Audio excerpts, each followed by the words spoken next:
নির্বাচন আয়া পড়ছে, ইলেকশন ইজ কামিং। এখন এই ক্ষমতার আসন দখল করার জন্য প্রতিযোগিতা চলছে। কি করবে? জাতির খেদমত করবে। এ যাবৎ পর্যন্ত স্বাধীনতার পর থেকে আমরা বহুত খেদমত দেখেছি। যারা এই খেদমতের চেয়ারে বসেছে তাকওয়া না থাকার কারণে জাতির সম্পদ লুণ্ঠন করে আঙ্গুল ফোলানো কলাগাছ হয়েছে। জাতিকে কিছুই দিতে পারে না, কিছুই দিতে পারে না।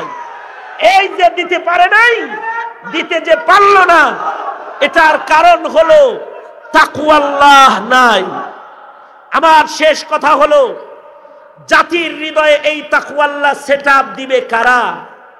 আমেরিকা এসে দিবে? ভারত থেকে দাদারা এসে দিবে? জাতির হৃদয়ে তাকওয়ার বীজ বপন করবে যে সকল উলামায়ে কেরাম, তাদেরকে নির্যাতন করা হয়, তাদের জবান বন্ধ করা হয়, তাদেরকে জেলখানায় রাখা হয়, তাদের মুখে তালা দেওয়া হয়। কারণ হলো এই জাতির হৃদয়ে তাকওয়ার চাষাবাদ হোক। ভিনদেশি কিছু দালাল আছে, ওরা চায় না। মনে রাখবে জাতি, এই অবস্থা যদি তোমরা বাস্তবায়ন হতে দাও, একটি সময় আসবে শিক্ষানীতিকে ধরে ফেলেছে, একটি সময় আসবে মসজিদের কাতারেও তোমাদেরকে দাঁড়াইতে দেবে না। মসজিদের মিম্বারে বসে কথা বলার অধিকার কেড়ে নেবে। একটা সমাজ আসবে তখন, যদি এই ভয়াবহতা বাস্তবায়িত হয়েই যায়, হালাল জাদা মানুষ খুঁজে পাবা না পরে মুসলমানের মাটিতে, হালাল জাদা মানুষ পাবা না।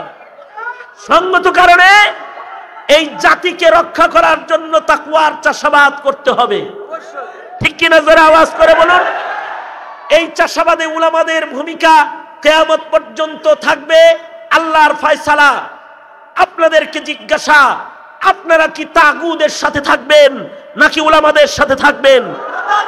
তাহলে বলুন, আলেম আছে যেখানে, আলেম উলামা যেখানে, আলেম উলামা যেখানে, আলেম নাই যেখানে, সরকারকে বলবো তাকওয়ার চাষাবাদকারী কৃষক উলামা হযরতদেরকে জাতির হৃদয় চাষাবাদের জন্য ছেড়ে দিন।